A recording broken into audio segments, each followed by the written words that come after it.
ਵਾਹਿਗੁਰੂ ਜੀ ਕਾ ਖਾਲਸਾ ਵਾਹਿਗੁਰੂ ਜੀ ਕੀ ਫਤਿਹ। ਗੁਰੂ ਪਿਆਰੇ ਗੁਰੂ ਸਵਾਰੀ ਪਰਮ ਸਤਿਕਾਰਯੋਗ ਸਾਧ ਸੰਗਤ ਜੀਓ, ਮਾਂ ਦੀ ਸੇਵਾ ਸਭ ਤੋਂ ਸਰਬੋਤਮ ਸੇਵਾ ਮੰਨੀ ਜਾਂਦੀ ਆ, ਕਿਉਂਕਿ ਮਾਂ ਦੀ ਸੇਵਾ ਤੋਂ ਬਗੈਰ ਬਾਕੀ ਜਿੰਨੇ ਵੀ ਕਾਰਜ ਆ, ਚਾਹੇ ਉਹ ਧਰਮ ਦੇ ਵੱਡੇ ਤੋਂ ਵੱਡੇ ਕਿਉਂ ਨਾ ਹੋਣ, ਉਹ ਸਾਰੇ ਅਧੂਰੇ ਮੰਨੇ ਜਾਂਦੇ ਆ। ਇਸੇ ਕਰਕੇ ਸਾਨੂੰ ਗੁਰਬਾਣੀ ਨੇ ਆਖਿਆ ਹੈ ਕਿ ਮਾਂ ਇੱਕ ਜਨਨੀ ਹੈਗੀ ਆ। ਸੋ ਜਨਨੀ ਦੇ ਅੱਗੇ ਜਿਹੜਾ ਧਨ ਲਫ਼ਜ਼ ਲਾਇਆ ਹੈਗਾ, ਇਹਦਾ ਭਾਵ ਇਹ ਹੈ ਕਿ ਜਨਨੀ ਤੋਂ ਬਿਨਾਂ ਇਸ ਸੰਸਾਰ ਦੇ ਵਿੱਚ ਜੀਵ ਦੀ ਉਤਪਤੀ ਦਾ ਕੋਈ ਖਿਆਲ ਨਹੀਂ ਕਰ ਸਕਦਾ। ਇਸੇ ਕਰਕੇ ਸਾਨੂੰ ਗੁਰਬਾਣੀ ਨੇ ਆਖਿਆ ਕਿ ਧਨ ਜਨਨੀ ਜਿਨ ਜਾਇਆ, ਧਨ ਪਿਤਾ ਪ੍ਰਧਾਨ। ਕਿ ਧਨ ਜਨਨੀ ਆ ਜਿਸ ਨੇ ਜਾਇਆ ਹੈਗਾ, ਸੰਤਾਨ ਨੂੰ ਜਾਇਆ, ਤੇ ਉਹ ਪਿਤਾ ਵੀ ਜਿਹੜਾ ਧਨਤਾ ਯੋਗ ਹੈਗਾ। ਇਸੇ ਕਰਕੇ ਗੁਰਬਾਣੀ 'ਚ ਇੱਕ ਨਹੀਂ ਅਨੇਕਾਂ ਸ਼ਬਦ ਆਉਂਦੇ ਆ ਕਿ ਧੰਨ ਧੰਨ ਪਿਤਾ, ਧੰਨ ਧੰਨ ਕੁਲ, ਧੰਨ ਸੂ ਜਨਨੀ ਜਿਨ ਗੁਰੂ ਜਣਿਆ ਜਾਏ। ਸੋ ਜਨਨੀ ਨੂੰ ਹੈ ਮੁੱਖ ਕਰਕੇ ਧੰਨ ਕਿਹਾ ਗਿਆ ਹੈ। ਇਸੇ ਕਰਕੇ ਜਨਨੀ ਨੂੰ ਗੁਰਦੇਵ ਦਾ ਦਰਜਾ ਪਹਿਲ ਦੇ ਆਧਾਰ 'ਤੇ ਗੁਰਮਤਿ ਦਿੰਦੀ ਆ ਕਿ ਗੁਰਦੇਵ ਮਾਤਾ, ਗੁਰਦੇਵ ਪਿਤਾ, ਗੁਰਦੇਵ ਸੁਆਮੀ ਪਰਮੇਸ਼ਰਾ। ਸੋ ਇਸ ਕਰਕੇ ਜਨਨੀ ਜਿਹੜੀ ਆ ਨਾ, ਇਸ ਨੂੰ ਗੁਰਮਤਿ ਦੇ ਅੰਦਰ ਸਭ ਤੋਂ ਸ੍ਰੇਸ਼ਟ ਸਥਾਨ ਦਿੱਤਾ ਗਿਆ। ਔਰ ਜਨਨੀ ਦੀ ਮਹਿਮਾ ਐਡੀ ਭਾਰੀ ਆ ਕਿ ਆਦਮੀ ਜਾਣਦਾ ਨਾ ਜਾਣਦਾ ਹੋਇਆ ਜਨਨੀ ਦੇ ਪਰਉਪਕਾਰਾਂ ਦਾ ਬਦਲਾ ਕਈ ਜਨਮ ਲੈ ਕੇ ਨਹੀਂ ਦੇ ਸਕਦਾ ਹੈਗਾ। ਪਰ ਆਮ ਕਰਕੇ ਆਪਾਂ ਦੇਖਦੇ ਹਾਂ ਕਿ ਸੰਸਾਰ ਦੇ ਅੰਦਰ ਬਹੁਤ ਥੋੜ੍ਹੇ ਐਸੇ ਗਿਆਨੀ ਆਦਮੀ ਹੁੰਦੇ ਆ ਜਿਨ੍ਹਾਂ ਨੂੰ ਆਪਣੀ ਮਾਤਾ ਦੇ ਜਨਨੀ ਧੰਨ ਕਹਿਣ ਦੇ ਉੱਤੇ ਬੜਾ ਭਾਰਾ ਮਾਣ ਹੁੰਦਾ ਹੈਗਾ। ਨਹੀਂ ਤਾਂ ਆਮ ਕਰਕੇ ਸੰਸਾਰੀ ਲੋਕਾਂ ਦੀਆਂ ਨਜ਼ਰਾਂ ਦੇ ਵਿੱਚ ਜਿਹੜੀ ਜਨਨੀ ਹੈਗੀ ਉਹ ਇੱਕ ਸਧਾਰਨ ਇਸਤਰੀ ਗਿਣੀ ਜਾਂਦੀ ਆ। ਪਰ ਜਿਵੇਂ ਕਿ ਆਮ ਕਰਕੇ ਆਪਾਂ ਕਈ ਜਿਹੜੇ ਇੱਕ ਵਿਸ਼ਰੀ ਆ ਜਾਂ ਉਹਨਾਂ ਦੇ ਦਿੱਤੇ ਕਈ ਐਸੇ ਸਿਰਲੇਖ ਆ ਤੇ ਜਿਨ੍ਹਾਂ ਨੂੰ ਪੜ੍ਹ ਕੇ ਸਾਨੂੰ ਪਤਾ ਲੱਗਦਾ ਕਿ ਜਨਨੀ ਦੀ ਬੇਕਦਰੀ ਜਿਹੜੀ ਆ ਨਾ ਸੰਸਾਰ ਦੇ ਵਿੱਚ ਬਹੁਤ ਜ਼ਿਆਦਾ ਹੁੰਦੀ ਆ। ਇਸੇ ਕਰਕੇ ਜਿਹੜੇ ਆ ਬੋਰਡਾਂ ਦੇ ਉੱਤੇ ਖਾਸ ਕਰਕੇ ਆਵਾਜਾਈ ਦੇ ਸਾਧਨਾਂ 'ਤੇ ਇਹ ਲਿਖਿਆ ਮਿਲ ਜਾਂਦਾ ਕਿ ਦੁੱਧਾਂ ਨਾਲ ਪੁੱਤ ਪਾਲ ਕੇ ਪਿੱਛੋਂ ਪਾਣੀ ਨੂੰ ਤਰਸਦੀਆਂ ਮਾਵਾਂ। ਜਾਂ ਅਖਬਾਰਾਂ ਦੇ ਅੰਦਰ ਕਈ ਐਸੇ ਬੇਦਖਲੀ ਨੋਟਸ ਹੁੰਦੇ ਆ ਕਿ ਜਿਨ੍ਹਾਂ ਦੇ ਵਿੱਚ ਮਾਂ ਬਾਪ ਜਿਹੜੇ ਹਨ ਆਪਣੀ ਸੰਤਾਨ ਤੋਂ ਇੰਨੀ ਦੁਖੀ ਹੋ ਜਾਂਦੇ ਆ, ਅਤੇ ਇਸ ਦੁਖੀ ਹਾਲਤ ਦੇ ਵਿੱਚ ਫਿਰ ਚੱਲ ਅਚਲ ਜਾਇਦਾਦ ਤੋਂ ਬਰਖਾਸਤ ਕਰਦੇ ਅਨੇਕਾਂ ਨੋਟਸ ਦਿੱਲੀ ਨਿਕਲਦੇ ਦੇਖੇ ਜਾਂਦੇ ਆ। ਪਰ ਉਹ ਪੁੱਤਰ ਧਨ ਹੈਗੇ ਆ ਜਿਹੜੇ ਆਪਣੀ ਮਾਤਾ ਦੀ ਸੇਵਾ ਆਪਣਾ ਪਰਮੇਸ਼ਰ, ਆਪਣਾ ਗੁਰੂ ਸਮਝ ਕੇ ਕਰਦੇ ਆ। ਸੋ ਉਹੀ ਹੀ ਗੁਰਮੁਖ ਪਿਆਰੇ ਜਿਹੜੇ ਆ ਉਹ ਚੜ੍ਹਦੀ ਕਲਾ ਦੇ ਵਿੱਚ ਰਹਿੰਦੇ ਆ ਜਾਂ ਉਪਰਲੀਆਂ ਬੁਲੰਦੀਆਂ ਨੂੰ ਹਾਸਲ ਕਰਦੇ ਆ। ਅਗਰ ਆਪਾਂ ਇਤਿਹਾਸ ਦੇ ਵਿੱਚ ਦੇਖੀਏ ਤੇ ਫਿਰ ਕੀ ਅਵਤਾਰਾਂ, ਪੀਰਾਂ, ਪਕੰਬਰਾਂ ਤੋਂ ਲੈ ਕੇ ਇੱਕ ਜਿਹੜੇ ਵੱਡੇ ਵੱਡੇ ਰਾਜੇ ਆ ਜਿਨ੍ਹਾਂ ਨੇ ਆਪਣੀ ਮਾਂ ਦੀ ਸੇਵਾ ਕੀਤੀ ਆ, ਉਹ ਉੱਚੀਆਂ ਬੁਲੰਦੀਆਂ ਨੂੰ ਪਹੁੰਚੇ ਆ। ਇਹਦੇ ਵਿੱਚ ਅਗਰ ਆਪਾਂ ਇਬਰਾਹਿਮ ਲਿੰਕਨ ਦੀ ਗੱਲ ਕਰੀਏ ਤਾਂ ਉਹ ਵੀ ਦੱਸਦਾ ਹੈਗਾ ਕਿ ਮੈਂ ਦੁਨੀਆ ਦੇ ਸਭ ਤੋਂ ਉੱਚੇ ਪਦ USA ਦੇ ਵਿੱਚ ਅਗਰ ਰਾਸ਼ਟਰਪਤੀ ਦੇ ਅਹੁਦੇ 'ਤੇ ਪਹੁੰਚਿਆ ਅਤੇ ਇਹਦੇ ਪਿੱਛੇ ਮੇਰੀ ਮਾਂ ਦੀ ਅਸੀਸ ਹੈਗੀ ਆ। ਇਸੇ ਤਰ੍ਹਾਂ ਅਗਰ ਆਪਾਂ ਰਾਜੇ ਮਹਾਰਾਜਾ ਦੀ ਗੱਲ ਕਰੀਏ ਤਾਂ ਸ਼ਿਵਾਜੀ ਮਰਹੱਟੇ ਵਰਗੇ ਇਹੋ ਜਿਹੇ ਜਿਹੜੇ ਰਾਜੇ ਹੈਗੇ ਆ, ਉਹਨਾਂ ਟਾਈਮਾਂ ਦੇ ਵਿੱਚ ਆਪਣੀ ਮਾਤਾ ਦੀਆਂ ਅਸੀਸਾਂ ਕਾਰਨ ਹੀ ਇਹੋ ਜਿਹੇ ਸਿੰਘਾਸਣਾਂ 'ਤੇ ਪਹੁੰਚ ਸਕੇ ਆ। ਸੋ ਬਾਕੀ ਰਹੀ ਧਰਮ ਦੀ ਗੱਲ, ਅਗਰ ਆਪਾਂ ਧਰਮ ਦੀ ਗੱਲ ਦੇ ਵਿੱਚ ਦੇਖੀਏ ਤਾਂ ਧੰਨ ਗੁਰੂ ਨਾਨਕ ਸਾਹਿਬ ਤੋਂ ਲੈ ਕੇ ਕਲਗੀਧਰ ਤੱਕ ਜਿੰਨੇ ਵੀ ਗੁਰੂ ਸਾਹਿਬਾਨ ਹੋਏ ਆ, ਸਾਰੇ ਗੁਰੂ ਸਾਹਿਬਾਨਾਂ ਦਾ ਸਤਿਕਾਰ ਸੰਗਤਾਂ ਪਹਿਲ ਦੇ ਆਧਾਰ 'ਤੇ ਕਰਦੀਆਂ ਰਹੀਆਂ ਹੈ। ਗੁਰੂ ਸਾਹਿਬਾਂ ਨੂੰ ਮੱਥੇ ਟੇਕਦੀਆਂ ਰਹੀਆਂ, ਚਰਨ ਦਬਾਉਂਦੀਆਂ ਰਹੀਆਂ, ਸੇਵਾ ਕਰਦੀਆਂ ਰਹੀਆਂ, ਹੁਕਮ ਮੰਨਦਾ ਰਹੀਆਂ ਅਤੇ ਗੁਰੂ ਦੇ ਇਸ਼ਾਰੇ ਦੇ ਉੱਤੇ ਆਪਣਾ ਆਪ ਕੁਰਬਾਨ ਕਰਨ ਲਈ ਤਿਆਰ ਰਹਿੰਦੀਆਂ। ਪਰ ਸਾਡੇ ਗੁਰੂ ਸਾਹਿਬਾਨਾਂ ਨੇ ਆਪਣੀ ਮਾਤਾਵਾਂ ਦੇ ਜਿਹੜੇ ਸਤਿਕਾਰ ਦੇ ਵਿੱਚ ਕਦੇ ਕੋਈ ਢਿੱਲ ਮੱਥ ਜ਼ਿੰਦਗੀ 'ਚ ਵਰਤੀ ਨਹੀਂ ਹੈ। ਧੰਨ ਗੁਰੂ ਨਾਨਕ ਸਾਹਿਬ ਤੋਂ ਲੈ ਕੇ ਕਲਗੀਧਰ ਮਰ ਤੱਕ ਜਿੰਨੇ ਵੀ ਗੁਰੂ ਸਾਹਿਬਾਨ ਦਸਾਂ ਜਾਮਿਆਂ 'ਚ ਆਏ ਆ, ਦੀਵਾਨ ਜਾਣ ਤੋਂ ਪਹਿਲਾਂ ਆਪਣੇ ਮਾਤਾ ਪਿਤਾ ਜੀ ਦੇ ਚਰਨ ਬੰਦਨਾ ਪੈਰੀਂ ਹੱਥ ਲਾ ਕੇ ਜਾਂਦੇ ਹੁੰਦੇ ਸੀ। ਇੰਨਾ ਅਦਬ ਅਤੇ ਸਤਿਕਾਰ ਰੱਖਦੇ ਸੀ। ਕਿਉਂ? ਜਨਨੀ ਜਿਹੜੀ ਹੈ ਨਾ ਧੰਨ ਵਾ। ਇਸੇ ਕਰਕੇ ਗੁਰਬਾਣੀ ਨੇ ਕਿਹਾ ਧੰਨ ਸੋ ਜਨਨੀ ਜਿਨ ਗੁਰੂ ਜਣਿਆ ਜਾਏ। ਤਾਂ ਗੁਰਬਾਣੀ ਨੇ ਤਾਂ ਇੱਥੋਂ ਤੱਕ ਵੀ ਆਖ ਦਿੱਤਾ ਹੈਗਾ ਕਿ ਆਪ ਲੀਏ ਲੜ ਲਾਏ ਦਰ ਦਰਵੇਸ਼ ਸੇ ਧੰਨ ਜਨੇਂਦੀ ਮਾਂ ਆਏ ਸਫਲ ਸੇ। ਇਹ ਮਾਤਾ ਦੀਆਂ ਸੀਸਾਂ ਹੀ ਸਦਕਾ ਗੁਰਮੁਖ ਪਿਆਰੇ ਪਰਮਾਤਮਾ ਦੇ ਲੜ ਲੱਗੇ ਆ, ਪਰਮਾਤਮਾ ਨਾਲ ਜੁੜੇ। ਇਸੇ ਕਰਕੇ ਸਾਨੂੰ ਗੁਰਬਾਣੀ ਨੇ ਆਖਿਆ ਕਿ ਪੁੱਤਾ ਮਾਤਾ ਕੀ ਅਸੀਸ ਨਿਮਖ ਨਾ ਬਿਸਰੋ ਤੁਮ ਕੋ ਹਰ ਹਰ ਸਦਾ ਭਜੋ ਜਗਦੀਸ਼। ਸੋ ਇਸੇ ਕਰਕੇ ਸਾਨੂੰ ਭਾਈ ਗੁਰਦਾਸ ਜੀ ਹੁਣਾਂ ਨੇ ਜਨਨੀ ਦੇ ਪ੍ਰਤਾਪ ਦੀ ਤੇ ਇੰਨੀ ਮਹਿਮਾ ਦੱਸੀ ਆ, ਉਹਦੇ ਵਿੱਚ ਸਾਨੂੰ ਭਾਈ ਗੁਰਦਾਸ ਜੀ ਨੇ ਆਖਿਆ ਹੈਗਾ ਕਿ ਅਗਰ ਕੋਈ ਆਦਮੀ ਮਾਤਾ ਪਿਤਾ ਦੀ ਸੇਵਾ ਤੋਂ ਬਗੈਰ ਅਗਰ ਵੇਦਾਂ ਦੀਆਂ ਕਥਾ ਕਹਾਣੀਆਂ ਨੂੰ ਸੁਣੇ ਤਾਂ ਕਹਿੰਦੇ ਉਹਦੇ ਉੱਤੇ ਭੋਰਾ ਅਸਰ ਨਹੀਂ ਹੋ ਸਕਦਾ। ਜਿਵੇਂ ਭਾਈ ਸਾਹਿਬ ਜੀ ਦੀਆਂ 12 ਦੇ ਫਰਮਾਨ ਹੈ, ਮਾਂ ਪਿਓ ਪਰ ਹਰ ਸੁਣੇ ਵੇਦ, ਭੇਦ ਨ ਜਾਣੇ ਕਥਾ ਕਹਾਣੀ, ਮਾਂ ਪਿਓ ਪਰ ਹਰ ਕਰੇ ਤਪ, ਬਨਖੰਡ ਭੂਲਾ ਫਿਰੇ ਬਿਮਾਣੀ, ਮਾਂ ਪਿਓ ਪਰ ਹਰ ਕਰੇ ਪੂਜ, ਦੇਵੀ ਦੇਵ ਨਾ ਸੇਵ ਕਮਾਣੀ, ਮਾਂ ਪਿਓ ਪਰ ਹਰ ਨਾਵਣਾ, 68 ਤੀਰਥ ਘੁੰਮਣ ਬਾਣੀ, ਮਾਂ ਪਿਓ ਪਰ ਹਰ ਕਰੇ ਦਾਨ, ਬੇਈਮਾਨ ਅਗਿਆਨ ਪ੍ਰਾਣੀ, ਮਨ ਪਿਓ ਪਰ ਹਰ ਵਰਤ ਕਰ, ਮਰ ਮਰ ਜੰਮੇ ਭਰਮ ਭੁਲਾਣੀ, ਗੁਰ ਪਰਮੇਸ਼ਰ ਸਾਰ ਨਾ ਜਾਣੀ। ਅਗਰ ਇਹ ਮਾਤਾ ਪਿਤਾ ਨੂੰ ਛੱਡ ਕੇ ਕਹਿੰਦੇ ਅਗਰ ਕੋਈ ਵੀ ਕਾਰਜ ਕੀਤਾ ਜਾਵੇ ਉਹਦੇ ਵਿੱਚ ਗੁਰੂ ਅਤੇ ਪਰਮੇਸ਼ਰ ਇਹ ਆਪ ਜੀ ਦੀ ਸਹਾਇਤਾ ਨਹੀਂ ਕਰਦੇ, ਉਹਨਾਂ ਦੀ ਪਿੱਠ ਹੁੰਦੀ ਹੈ। ਇਸ ਕਰਕੇ ਜਨਨੀ ਜਿਹੜੀ ਹੁਣ ਧੰਤਾ ਯੋਗ ਹੈਗੀ ਆ। ਦੇਖੋ ਸੰਸਾਰ ਦੇ ਵਿੱਚ ਬਹੁਤ ਸਾਰੇ ਭਗਤ ਹੋਏ, ਸਾਰੇ ਭਗਤਾਂ ਨੇ ਪਰਮੇਸ਼ਰ ਦਾ ਨਾਮ ਜਪਿਆ ਹੈਗਾ ਤੇ ਫਿਰ ਉਹ ਭਗਤ ਸਦਾਏ ਆ। ਪਰ ਐਸੇ ਵੀ ਭਗਤ ਹੋਏ ਆ ਜਿਨ੍ਹਾਂ ਨੇ ਮਾਤਾ ਪਿਤਾ ਦੀ ਸੇਵਾ ਕੀਤੀ ਬਿਨਾਂ ਨਾਮ ਤੋਂ ਭਗਤ ਸਦਾਏ, ਜਿਨ੍ਹਾਂ ਦੇ ਵਿੱਚੋਂ ਸਰਵਣ ਭਗਤ ਦਾ ਨਾਮ ਆਪਾਂ ਆਮ ਤੌਰ 'ਤੇ ਮੋਹਰਲੀ ਕਤਾਰ ਦੇ ਵਿੱਚ ਸੁਣਦੇ ਆ ਕਿ ਜਿਵੇਂ ਜਿਹੜੇ ਸਰਵਣ ਭਗਤ ਹੋਏ ਆਪਣੇ ਮਾਤਾ ਪਿਤਾ ਨੂੰ ਬੈਂਗੀ 'ਚ ਬਿਠਾਲ ਕੇ ਠਾੜ ਤੀਰਥਾਂ ਦੇ ਇਸ਼ਨਾਨ 'ਤੇ ਨਿਕਲੇ ਸੀਗੇ।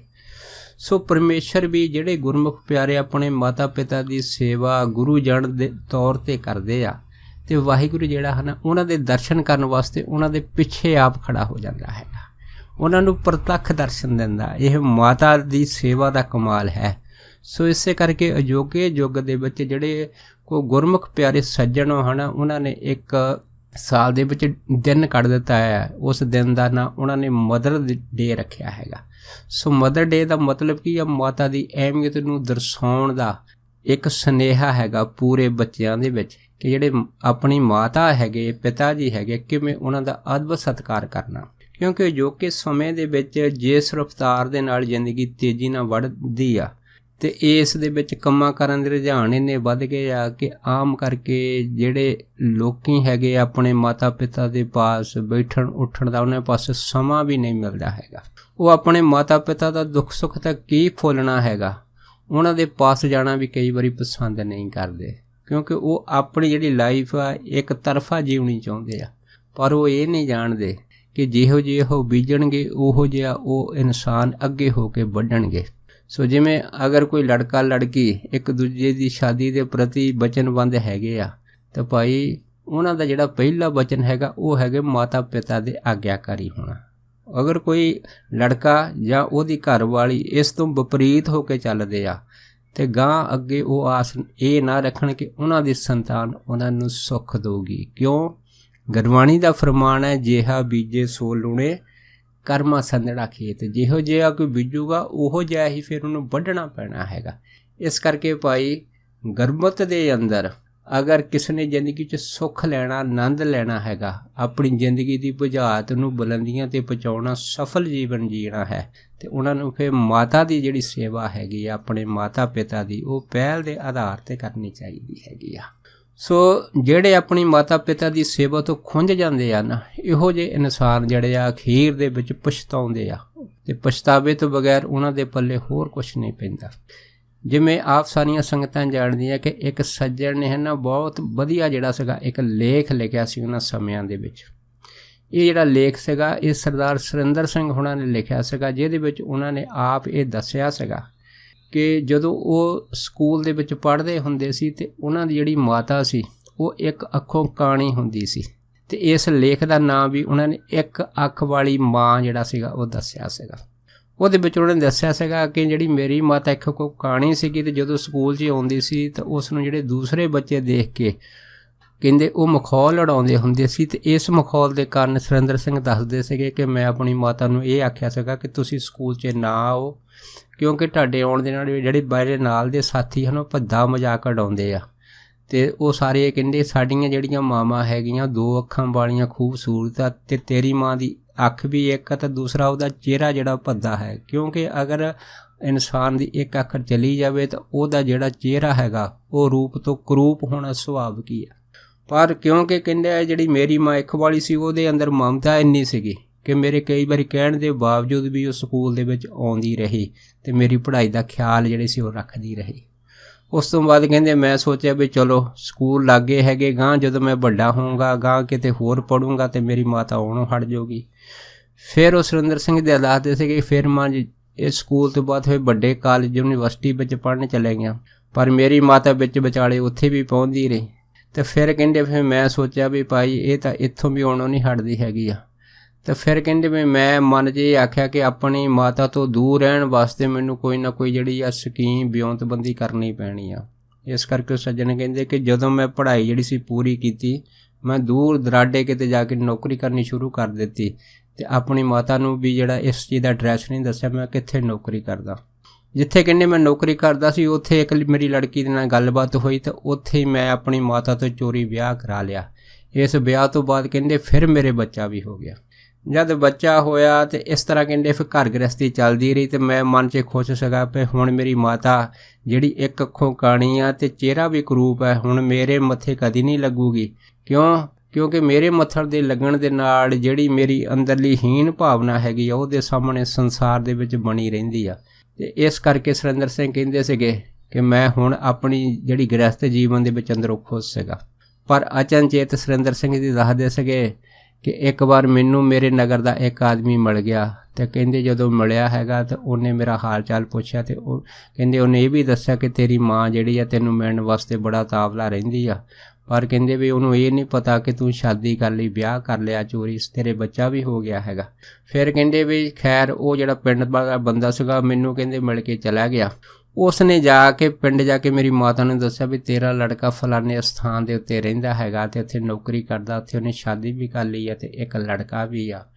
ਹੁਣ ਦੇਖੋ ਜਦ ਮਾਂ ਨੇ ਸੁਣਿਆ ਸੀਗਾ ਅਤੇ ਹੁਣ ਅੰਦਰੋਂ ਮਾਂ ਦੀ ਮਮਤਾ ਜਿਹੜੀ ਆਪਣੇ ਆਪ ਨੂੰ ਰੋਕ ਨਹੀਂ ਸਕੀ ਅਤੇ ਉਹਦੀ ਮਾਂ ਜਿਹੜੀ ਸੀਗੀ ਕੁਛ ਘਰੋਂ ਪਦਾਰਥ ਬਣਾ ਕੇ ਜਦ ਆਪਣੇ ਪੁੱਤਰ ਅਤੇ ਪੋਤਰੇ ਨੂੰ ਮਿਲਣ ਵਾਸਤੇ ਉਸ ਸਥਾਨ 'ਤੇ ਪਹੁੰਚੀ ਅਤੇ ਉਹ ਫਿਰ ਸੁਰਿੰਦਰ ਸਿੰਘ ਦੱਸਦਾ ਸੀਗਾ ਕਿ ਮੇਰਾ ਜਿਹੜਾ ਲੜਕਾ ਸੀਗਾ ਵਿਹੜੇ ਵਿੱਚ ਖੇਡ ਰਿਹਾ ਸੀ। ਜਿਉਂ ਹੀ ਮੇਰੀ ਮਾਤਾ ਜਿਹੜੀ ਸੀ ਉਹ ਮੇਰੇ ਘਰ ਦੇ ਵਿਹੜੇ ਦੇ ਵਿੱਚ ਖੜ੍ਹੀ ਹੋਈ ਅਤੇ ਮੇਰਾ ਮੁੰਡੇ ਨੇ ਦੇਖ ਕੇ ਉਸ ਨੂੰ ਚੀਕਾਂ ਮਾਰਨੀਆਂ ਸ਼ੁਰੂ ਕਰ ਦਿੱਤੀਆਂ, ਕਿਉਂਕਿ ਮੇਰੇ ਲੜਕੇ ਨੇ ਕਦੀ ਇੱਕ ਅੱਖ ਵਾਲੀ ਜਿਹੜੀ ਔਰਤ ਦੇਖੀ ਨਹੀਂ ਸੀ। ਅਤੇ ਜਦੋਂ ਕਹਿੰਦੇ ਮੇਰਾ ਮੁੰਡਾ ਡਰਿਆ ਅਤੇ ਸੁਰਿੰਦਰ ਸਿੰਘ ਕਹਿਣ ਲੱਗੇ ਕਿ ਮੈਂ ਅੰਦਰ ਬੈਠਾ ਸੀਗਾ ਅਤੇ ਮੈਂ ਦੌੜ ਕੇ ਬਾਹਰ ਨਿਕਲ ਜਦ ਕੀ ਦੇਖਿਆ ਤਾਂ ਮੇਰੀ ਮਾਤਾ ਵਿਹੜੇ 'ਚ ਖੜ੍ਹੀ ਸੀ। ਕਹਿੰਦੇ ਨਾ ਮੈਂ ਆਪਣੀ ਮਾਤਾ ਨੂੰ ਸਤਿ ਸ੍ਰੀ ਅਕਾਲ ਬੁਲਾਈ, ਨਾ ਪੈਰੀਂ ਹੱਥ ਲਾਇਆ, ਕੋਈ ਅਦਬ ਨਹੀਂ ਕੀਤਾ। ਉਲਟਾ ਕਹਿੰਦੇ ਮੈਂ ਆਪਣੀ ਮਾਂ ਦੇ ਉੱਤੇ ਗੁੱਸਾ ਜਿਹੜਾ ਕੱਢਣਾ ਸ਼ੁਰੂ ਕਰ ਦਿੱਤਾ ਕਿ ਮੈਂ ਤੇਰੇ ਤੋਂ ਖਹਿੜਾ ਛਡਾਉਣ ਵਾਸਤੇ ਐਡੀ ਦੂਰੋਂ ਆਇਆ, ਇੱਥੇ ਵਿਆਹ ਕਰਾ ਲਿਆ, ਨੌਕਰੀ ਕੀਤੀ, ਤੂੰ ਅਜੇ ਵੀ ਮੇਰਾ ਪਿੱਛਾ ਨਹੀਂ ਛੱਡਦੀ ਹੈਗੀ, ਤੂੰ ਇੱਥੇ ਵੀ ਪਹੁੰਚ ਗਈ ਹੈਗੀ। ਜਦੋਂ ਕਹਿੰਦੇ ਵੀ ਮੈਂ ਬੇਸਮਝੀ ਦੇ ਵਿੱਚ ਇੰਨੇ ਜਿਹੜੇ ਵਚਨ ਸੀਗੇ ਆਪਣੀ ਮਾਤਾ ਨੂੰ ਜਿਹੜੇ ਸੀ ਉਹ ਕਹੇ ਉਹਨਾਂ ਟਾਈਮਾਂ ਦੇ ਵਿੱਚ, ਕਹਿੰਦੀ ਮਾਤਾ ਮੇਰੀ ਕਹਿੰਦੀ ਠੀਕ ਆ ਪੁੱਤਰ ਵੀ ਮੈਂ ਅੱਜ ਆ ਗਈ ਹਾਂ, ਗਾਂ ਤੋਂ ਨਹੀਂ ਆਉਂਦੀ ਕਦੀ। ਅਤੇ ਬਸ ਮੇਰੇ ਮਨ ਦੇ ਵਿੱਚ ਦੇਖਣ ਦੀ ਇੱਕ ਭਾਵਨਾ ਸੀਗੀ ਕਿ ਤੂੰ ਮੇਰਾ ਪੁੱਤਰ, ਮੈਂ ਪੋਤਰਾ ਹੈਗਾ, ਇੱਕ ਵਾਰ ਮੈਂ ਆਪਣੇ ਪਰਿਵਾਰ ਨੂੰ ਅੱਖੀ ਦੇਖ ਲਵਾਂ। ਉਸ ਤੋਂ ਬਾਅਦ ਕਹਿੰਦੇ ਕਿ ਬਿਨਾਂ ਖਾਧੇ ਪੀਤੇ ਤੋਂ ਮੇਰੀ ਮਾਤਾ ਜਿਹੜੀ ਸੀ ਫਿਰ ਵਾਪਸ ਮੁੜ ਗਈ, ਪਿੰਡ ਚਲੇ ਗਈ। ਅਤੇ ਖੈਰ ਕਹਿੰਦੇ ਮੈਂ ਸ਼ੁਕਰ ਕੀਤਾ। ਕਹਿੰਦੇ ਜਦੋਂ ਮੇਰੀ ਮਾਤਾ ਪਿੰਡ ਚਲੇ ਗਈ ਮੈਂ ਸ਼ੁਕਰ ਕੀਤਾ। ਸਮਾਂ ਜਿਹੜਾ ਸੀਗਾ ਕੁਛ ਟਾਈਮ ਲੰਘਿਆ। ਉਸ ਤੋਂ ਬਾਅਦ ਕਹਿੰਦੇ ਵੀ ਸਾਡੇ ਪਿੰਡ ਦੇ ਸਕੂਲ ਦੇ ਵਿੱਚ ਇੱਕ ਸਮਾਗਮ ਆਇਆ। ਇਸ ਸਮਾਗਮ ਦੇ ਵਿੱਚ ਕਹਿੰਦੇ ਫਿਰ ਮੈਨੂੰ ਵੀ ਜਿਹੜਾ ਸੀ ਉਹ ਬੁਲਾਇਆ ਗਿਆ। ਜਦੋਂ ਸੁਰਿੰਦਰ ਸਿੰਘ ਕਹਿੰਦੇ ਮੈਨੂੰ ਬੁਲਾਇਆ ਗਿਆ ਅਤੇ ਮੈਂ ਕਹਿੰਦੇ ਵੀ ਪਿੰਡ ਦੇ ਸਕੂਲ ਦੇ ਸਮਾਗਮ ਦੇ ਵਿੱਚ ਪਹੁੰਚਿਆ। ਪਹੁੰਚਣ ਤੋਂ ਬਾਅਦ ਜਦ ਕਹਿੰਦੇ ਵੀ ਸਮਾਗਮ ਖਤਮ ਹੋਇਆ ਉਸ ਤੋਂ ਬਾਅਦ ਮੇਰੇ ਮਨ 'ਚ ਆਇਆ ਕਿ ਇਸ ਪਿੰਡ ਦੇ ਵਿੱਚ ਮੇਰੀ ਮਾਂ ਇੱਕ ਅੱਖ ਵਾਲੀ ਜਿਹੜੀ ਕਾਣੀ ਆ ਉਹ ਰਹਿੰਦੀ ਹੈਗੀ ਆ। ਅਤੇ ਮੈਂ ਚਲੋ ਜਾਂਦਾ ਐਡੀ ਦੂਰੋਂ ਪਿੰਡ ਬਹੁਤ ਸਾਲਾਂ ਬਾਅਦ ਆਇਆ ਹੈ ਅਤੇ ਇੱਕ ਵਾਰ ਮੈਂ ਘਰ ਤਾਂ ਦੇਖ ਲਵਾਂ, ਕਿਉਂਕਿ ਮੇਰੀ ਜਿਹੜੀ ਮਾਂ ਹੈਗੀ ਆ ਉਹਦਾ ਘਰ ਤਾਂ ਮੇਰਾ ਹੀ ਹੈ, ਉਹਦੀ ਜ਼ਮੀਨ ਜਾਇਦਾਦ ਤਾਂ ਮੇਰੀ ਆ, ਮਰਨ ਤੋਂ ਬਾਅਦ ਇਹਦਾ ਬਾਲੀ ਵਾਰਸ ਕੌਣ ਹੋ ਸਕਦਾ ਹੈ।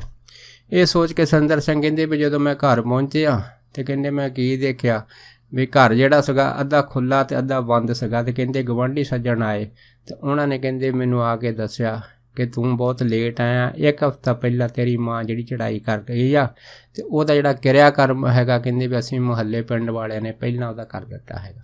ਜਾਂ ਸੁਰਿੰਦਰ ਸਿੰਘ ਕਹਿੰਦੇ ਵੀ ਇਹ ਗੱਲ ਹੋਈ ਸੀਗੀ ਅਤੇ ਮੈਂ ਕਹਿੰਦੇ ਵੀ ਇਹ ਸੁਣ ਕੇ ਜਿਹੜਾ ਸੀ ਚੁੱਪ ਕਰ ਗਿਆ। ਪਰ ਉਸ ਤੋਂ ਬਾਅਦ ਕਹਿੰਦੇ ਫਿਰ ਮੇਰੇ ਗਵਾਂਢੀਆਂ ਮੈਨੂੰ ਦੱਸਿਆ ਸੀਗਾ ਕਿ ਤੇਰੀ ਮਾਂ ਤੇਰੇ ਨਾਂ ਦੇ ਉੱਤੇ ਇੱਕ ਖੱਤ ਛੱਡ ਗਈ ਆ।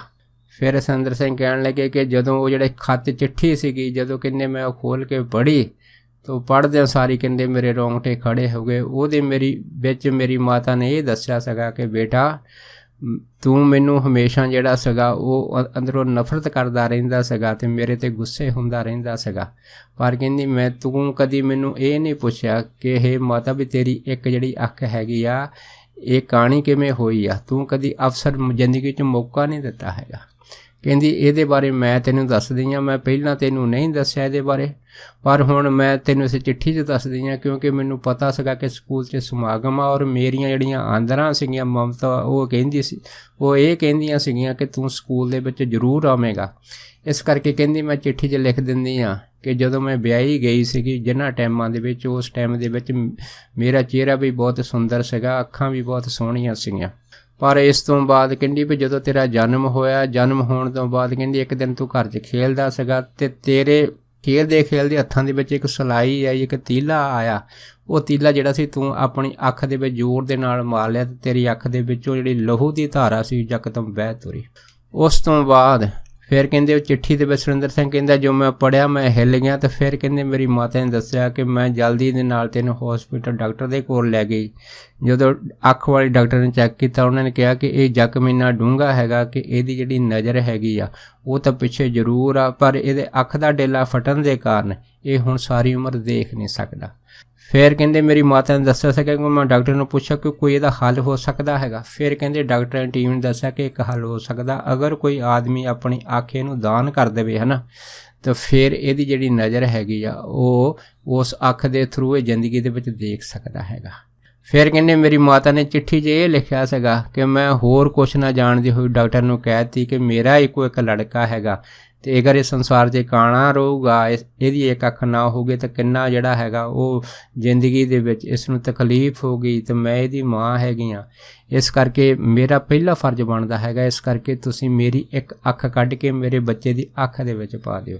जद कहंदे फिर मैं ये जिहड़ा सीगा डॉक्टरां नूं कहा सी, फिर डॉक्टरां ने कहंदे फिर जिहड़ी मेरी अख सी एक प्रशन दुबारा कढ के ते तेरे अख दे विच पा के ते तेरियां दोने अखां जिहड़ियां सी वो पहिला वर्गियां कर दित्तियां सी, ते ये जिहड़ियां तेरियां दोने अखां हैगियां इन्हां दोनां अखां दे विचों एक अख तेरी माँ दी हैगी आ, ते मैं इस करके एक अख तो रहत होई आ क्योंकि मैं एक अख दा जिहड़ा अपना दा डेला हैगा अपने बच्चे दे वास्ते कुर्बान कर दित्ता सी। जदों सुरिंदर सिंह कहंदे सी कि जदों मैं चिट्ठी पढ़ी तो मेरे हत्थ पैर जिहड़े सी वो हिलण लग पए सी। मैं हैरान हो गया सीगा कि एक माता अपने बच्चे की खातर की कुछ नहीं कर सकती, पर जिस माता ने मैनू कहंदे अपनी अख दा जिहड़ा सी डेला वो दान दे वजों दे के मैनू संसार दे विच दोने अखां दे नाल जे जहान दिखा दिता सीगा, कहंदे फिर वो माता एक हफ्ता पहला अपना शरीर छड्ड गई सी, पर हुण पछतावे तो बगैर मेरे पास होर कोई चारा नहीं सीगा। सिर्फ कहंदी मेरी अखां दे विच जिहड़े सी अथरू छलक रहे सी ते मेरे पैरां दे थल्ले जमीन कंब रही सी, पर हुण केवल ते केवल पछतावा सीगा कि जिस मेरी माँ ने मेरे वास्ते एड्डी भारी कुर्बानी कीती तो मैं सारी जिंदगी उहनूं अंदरों नफरत करदा रहा, उह तों दूर भजदा रहा हैगा। पर अज मैनूं पता लगा कि एक माँ की जिहड़ी देन हैगी अपने बच्चों के प्रति की हुंदी है।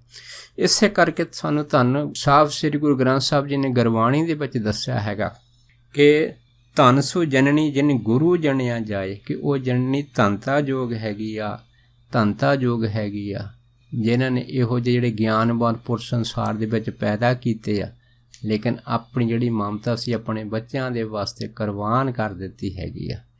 इसे करके भाई गुरबाणी दे विच सानूं ये दस्सिया हैगा कि संसार दे जिहड़े बच्चे जां बच्चियां हैगियां अजकल दे समय दे विच अपने माता पिता दी इन्नी परवाह नहीं करदे, अपनी मर्जी दे नाल अपने फैसलिਆਂ दे नाल एक दूसरे दे प्रति जिहड़े प्यार दे इजहार दे मोहरे बना के एक दूसरे नाल शादी जिहड़ी आ ਉਹ कर लैंदे आ, ਤੇ ਇਹਦੇ ਵਿੱਚ ਮਾਤਾ ਪਿਤਾ ਜਿਹੜੇ ਪਿੱਛੇ ਹੱਥ ਮਲਦੇ ਰਹਿ ਜਾਂਦੇ ਆ। ਸੋ ਉਹਨਾਂ ਦੇ ਦਿਲ 'ਤੇ ਕੀ ਬੀਤਦੀ ਹੈ ਜਿਨ੍ਹਾਂ ਨੇ ਆਪਣੇ ਬੱਚਿਆਂ ਨੂੰ ਕਿੰਨੀ ਮੁਸ਼ਕਲ ਦੇ ਨਾਲ ਸੰਸਾਰ ਦੇ ਵਿੱਚ ਪੜ੍ਹਾਇਆ ਲਿਖਾਇਆ ਤੇ ਉਹਨਾਂ ਦਾ ਜਿਹੜਾ ਜੀਵਨ ਹੈਗਾ ਸੰਸਾਰ ਦੇ ਵਿੱਚ ਉੱਚਾ ਕੀਤਾ ਹੈਗਾ। ਆਪ ਜਾਣਦੇ ਆ ਕਿ ਮਾਤਾ ਆਪ ਸੌਂਦੀ ਨਹੀਂ ਹੈ, ਲੇਕਿਨ ਆਪ ਗਿੱਲੀ ਜਗ੍ਹਾ ਬੈਠ ਕੇ ਲੰਮੀ ਪੈ ਕੇ ਬੱਚਿਆਂ ਨੂੰ ਸੁੱਤੀ ਜਗ੍ਹਾ ਆਪ ਪੜਾਉਂਦੀ ਹੈਗੀ ਆ। ਸੋ ਭਾਈ ਉਹ ਗੁਰਮੁਖ ਪਿਆਰੇ ਧੰਨ ਹੈਗੇ ਆ ਜਿਹੜੇ ਆਪਣੇ ਮਾਤਾ ਪਿਤਾ ਨੂੰ ਰੱਬ ਵਾਂਗੂ ਪੂਜ ਕੇ ਉਹਨਾਂ ਦੀ ਸੇਵਾ ਕਰਦੇ ਆ। ਇਹੋ ਜਿਹੇ ਜਿਹੜੇ ਗੁਰਮੁਖ ਪਿਆਰੇ ਹੁੰਦੇ ਉਹਨਾਂ ਦਾ ਮੁੱਖ ਇਸ ਦੁਨੀਆ ਦੇ ਵਿੱਚ ਵੀ ਉਜਲਾ ਹੁੰਦਾ ਅਤੇ ਦਰਗਾਹ ਦੇ ਵਿੱਚ ਵੀ ਉਜਲਾ ਹੁੰਦਾ। ਉਹਨਾਂ ਦੇ ਲੋਕ ਅਤੇ ਪਰਲੋਕ ਸੁਖੀ ਹੁੰਦਾ ਹੈਗਾ। ਸੋ ਦਾਸ ਇੰਨੇ ਹੀ ਵਚਨ ਕਰਦਾ ਹੋਇਆ ਖਿਮਾ ਦਾ ਜਾਚਕ ਹੋਇਆ ਜੀ। ਹੋਈਆਂ ਬੇਅੰਤ ਭੁੱਲਾਂ ਚੁੱਕਾਂ ਦੀ ਖਿਮਾ ਬਖਸ਼ਣੀ। ਸੋ ਫਤਿਹ ਬੁਲਾਓ। ਵਾਹਿਗੁਰੂ ਜੀ ਕਾ ਖਾਲਸਾ, ਵਾਹਿਗੁਰੂ ਜੀ ਕੀ ਫਤਿਹ।